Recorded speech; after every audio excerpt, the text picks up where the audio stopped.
बिस्मिल्लाहिर्रहमानिर्रहीम। अस्सलाम वालेकुम व्यूअर्स, आज हम रिलेटिव एटॉमिक मास के बारे में पढ़ेंगे। ये रिलेटिव एटॉमिक मास क्या होता है और इसको रिलेटिव एटॉमिक मास क्यों कहा जाता है।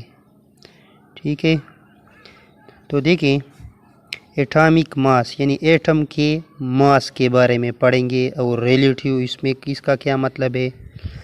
देखिए, एटम जो है वो एक्सट्रीमली स्मॉल पार्टिकल है, यानी बहुत ही छोटा ज़र्रा है, और इसको हम जो है किसी तराजू में जो है ना तोल नहीं सकते, यानी we can not measure its mass by any physical balance because physical balance can measure mass in kilogram or grams।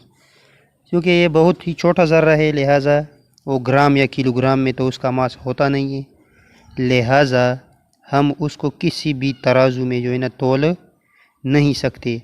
अब क्या करेंगे जो है ना उसका मास मालूम कर सके, तो इसके लिए प्रोसेस है, हमारे पास तरीका है कि but we can measure its mass by comparing it with standard atom. अब हम क्या करते हैं कि इसके मास को, यानी एटम के मास को हम किसी स्टैंडर्ड के साथ, यानी हमने उसके लिए एक स्टैंडर्ड रखा हुआ है। जिस तरह के देखें कि जब हम कोई चीज़ तोलते हैं तो इसके लिए हमने 1 किलोग्राम को एक स्टैंडर्ड रखा हुआ है। अब अगर आप दुकानदार से कह दें कि मुझे 5 किलो चीनी दे दें, तो ये किलोग्राम जो है ये एक स्टैंडर्ड है। अब कोई अगर दुकानदार को कहता है कि 5 किलो चीनी दे दें, तो इसका मतलब है कि वो उस स्टैंडर्ड का 5 गुना चीनी चाहता है, लिहाजा वो उसके 5 गुना चीनी दे देता है। अब अगर कोई उसको कहता है कि मुझे आधा किलो चीनी दे दे, तो इसका मतलब ये होता है कि इसी स्टैंडर्ड जो है, स्टैंडर्ड किलोग्राम, उसका आधा चीनी हो जाता है, लिहाजा वो उसको आधा किलो चीनी देता है। इसी तरह हम किसी एटम के मास को मालूम करने के लिए उसी स्टैंडर्ड के साथ जो है ना मुआवजा करते हैं, यानी रिलेशनशिप। इसी वजह से उसको रिलेटिव एटॉमिक मास, यानी कि उसका हम मुआवजा करते हैं किसी एटम का एक स्टैंडर्ड के साथ।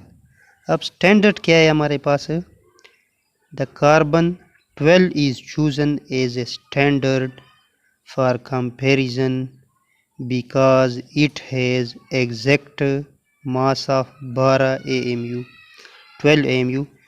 अब देखें, कार्बन 12 को, कार्बन के तो 3 आइसोटोप्स हैं ना, और इसमें से कार्बन 12 वाला जो है उसको एक स्टैंडर्ड मुंतखब किया है।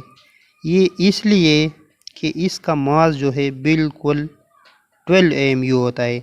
आपने देखे होते हैं कि अक्सर जो है ना मास अशारिया में होते हैं, 1 पॉइंट इस तरह में होते हैं जो है ना। अब इसका जो है बिल्कुल एग्जैक्ट 12 है, लिहाजा उसको जो है ना इसलिए एक स्टैंडर्ड के तौर पर मुंतखब किया है।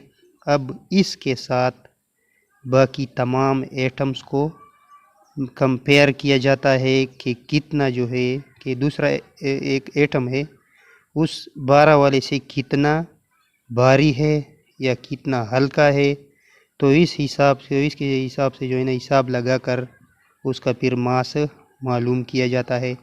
अब कार्बन के इस एटम का जो है ना मास 12 AMU है। अब 1 AMU कितना होगा तो हम मालूम देखें। सो 1 atomic mass unit is the 1/12 of the mass of carbon 12। देखिए, ये इस तरह है कि अगर एक पेपर के 12 मार्क्स हो और किसी ने उसमें 1 नंबर लिया हो, तो हम उसको किस तरह लिखते हैं? 1/12 लिखते हैं। अब ये भी इस तरह, अगर एक कार्बन के एटम का कितना मास है? 12 AMU, तो 1 AMU कितना होगा? 1/12 होगा। ठीक है, तो ये हमारे पास 1 एटॉमिक मास यूनिट इतने के बराबर होता है। अब रिलेटिव एटॉमिक मास को हम डिफाइन किस तरह करेंगे? The mass of an atom of an element is compared to the mass of carbon 12، یعنی اگر کسی ایٹم کے ماس کو ہم کاربن 12 کے ساتھ کمپیئر کریں، یعنی ریلیٹیو، اس لیے اس کو جو ہے نا ہم ریلیٹیو ایٹامک ماس کہتے ہیں کہ ہم اس کو ایک سٹینڈرڈ جو ہم نے رکھا ہوا ہے یہ کاربن 12 والا، اس کے ساتھ ہم اس کو کمپیئر کرتے ہیں، لہٰذا اس کا نام بھی ریلیٹیو ایٹامک ماس ہے۔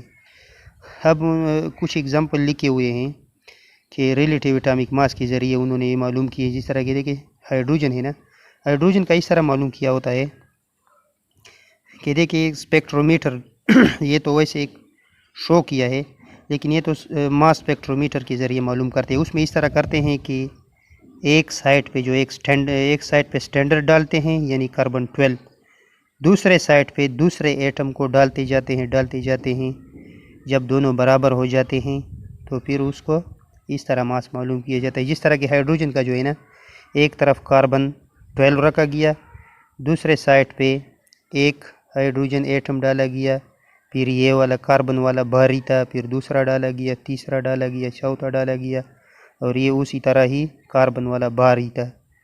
تو اس طرح جب 12 ایٹم ڈالے گئے ہائیڈروجن کے تو پھر وہ اس کا ماس جو ہے دونوں کا برابر ہوا۔ اب دیکھیں کاربن کا کتنا ہے 12، دوسرے سائٹ پہ ہائیڈروجن کے 12 ایٹم ڈالے گئے، تو اس کا مطلب ہے کہ ایک ہائیڈروجن ایٹم کا ماس کتنا ہے 1 AMU، اور اس طرح جو ہے نا باقی کا جو ہے نا اس طرح معلوم کیا گیا ہے۔ بس فار ایگزامپل کیا ہے، آکسیجن کا بھی اس طرح معلوم کیا ہے 16 AMU ہے، سوڈیم کا جو ہے نا معلوم کیا ہے 23 AMU ہے، ٹھیک ہے۔ اور اس کے ساتھ جو ہے نا بہت ہی آسانی سے کے ساتھ میں نے لکھے ہوئے ہیں، لہٰذا آپ لوگ اس سے نوٹس بھی بنا سکتے ہیں۔ انشاءاللہ امید کرتے ہیں آپ لوگوں کو سمجھ آ گئی ہوگی۔ مزید اس طرح کی ویڈیوز دیکھنے کے لیے ہمارا چینل سبسکرائب کریں۔ والسلام۔